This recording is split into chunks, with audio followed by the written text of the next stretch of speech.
और सबसे पहले बुलेटिन का आगाज एक बड़ी खबर के साथ। लखनऊ से बड़ी खबर है, विधानसभा उपचुनाव से जुड़ी हुई बड़ी खबर। उपचुनाव को लेकर एसपी ने तैयारी तेज कर ली है। सूत्रों के हवाले से ये बड़ी खबर। मिल्कीपुर से अजीत प्रसाद बन सकते हैं उम्मीदवार। अवधेश प्रसाद के बेटे हैं अजीत प्रसाद। लालजी वर्मा की बेटी भी चुनाव लड़ सकती है। एसपी छाया वर्मा को भी प्रत्याशी बनाया जा सकता है। ये सूत्रों के हवाले से जानकारियां मिल रही हैं। करहल से तेज प्रताप हो सकते हैं उम्मीदवार। सीसामऊ से इरफान के परिवार से किसी को टिकट मिल सकता है। इसके अलावा कुंदरकी से हाजी रिजवान उम्मीदवार बन सकते हैं। मीरापुर से पूर्व सांसद कादिर राणा को पार्टी ने उम्मीदवार बनाए जाने के संकेत दिए हैं। बाकी की 4 सीटों को लेकर अभी तक सपा में मंथन जारी है। अलाउद्दीन अयूब फोन लाइन पर जुड़ गए ज्यादा जानकारी के साथ हमारे सहयोगी। अलाउद्दीन, अभी तक तारीखों का भी ऐलान नहीं हुआ, लेकिन समाजवादी पार्टी ने तैयारी शुरू कर दी और उम्मीदवारों का चयन भी शुरू कर दिया है। दरअसल जो संवैधानिक बाध्यता है कि 6 महीने के अंदर चुनाव कराए जाने की, वो महीना नवंबर में पूरा होगा। तो ऐसे में समाजवादी पार्टी इस बात को चाहती है कि बाई इलेक्शन जहां पर हैं वहां पर तैयारियां उनकी मुकम्मल रहे। ऐसे में उन तमाम जगहों पर, उन तमाम सीटों पर न सिर्फ सर्वे का इंटरनल काम चल रहा है, बल्कि समाजवादी पार्टी उन तमाम लोगों को इशारा भी कर रही है कि जाकर के क्षेत्र में तैयारी करें जिनको चुनाव लड़वाया जाना है। खासतौर से ऐसी सीटें जिन पर समाजवादी पार्टी पहले से जीती हुई है, उन सीटों पर उनके परिवार के लोगों को ही चुनाव लड़वाने का मन समाजवादी पार्टी बनवा चुकी है। जिस बात का जिक्र अभी आप कर रही थी कि अजीत प्रसाद जो कि अवधेश प्रसाद के बेटे हैं, उनको मिल्कीपुर से उतारा जा सकता है। उसी तरह से कटहरी सीट भी क्योंकि समाजवादी पार्टी के पास थी, लालजी वर्मा जो कि सांसद बने हैं अम्बेडकर नगर से, उनकी बेटी को उतारा जा सकता है।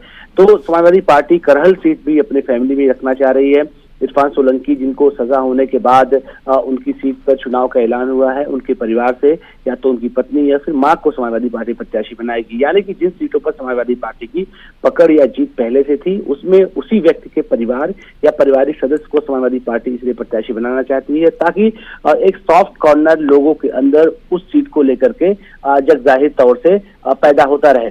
समाजवादी पार्टी ये नहीं चाहती है कि इन जगहों पर दूसरे किसी प्रत्याशी को उतारा जाए ताकि तमाम लोगों के बीच में एक विद्रोह की भावना आए। समाजवादी पार्टी बाकी 4 सीटों को लेकर अभी मंथन कर रही है। खासतौर से उसमें न सिर्फ इंटरनल सर्वे बल्कि बाहरी एजेंसियों से भी सर्वे कराकर समाजवादी पार्टी उन जगहों पर भी अपने प्रत्याशियों का ऐलान करेगी। फिलहाल जो लाइन लेंथ रखी गई है, वो जो जीते प्रत्याशी है उनके परिवार या फिर उनके पारिवारिक सदस्यों को ही प्रत्याशी बनाए जाने को प्राथमिकता दी जाएगी। ठीक है, बहुत शुक्रिया अलाउद्दीन तमाम जानकारी के लिए आपका।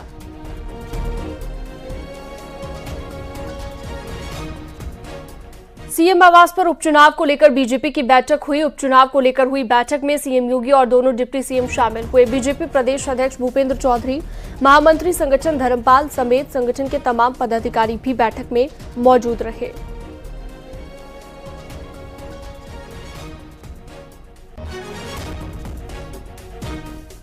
तो सीएम आवास पर हुई है ये मीटिंग। दोनों डिप्टी सीएम और भूपेंद्र चौधरी, साथ ही साथ सीएम योगी आदित्यनाथ मौजूद रहे और लगातार अब चर्चाओं का दौर भी शुरू हो गया है। मंथन भी किया जा रहा है। आने वाले उपचुनाव के लिहाज से भी महत्वपूर्ण इन बैठकों को माना जा रहा है। उपचुनाव को लेकर बीजेपी ने ये बैठक की है। तो एक तरफ समाजवादी पार्टी उम्मीदवारों के नाम पर भी मंथन शुरू कर चुकी है, तो इसी कड़ी में बीजेपी की तरफ से भी बैठकों का दौर शुरू हो गया है।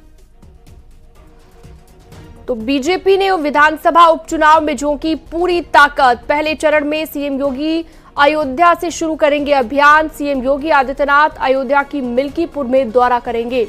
अंबेडकर नगर की कटेहरी सीट का भी सीएम दौरा करेंगे। मिल्कीपुर से अवधेश प्रसाद थे विधायक और अब अयोध्या से सांसद हैं। मिल्कीपुर के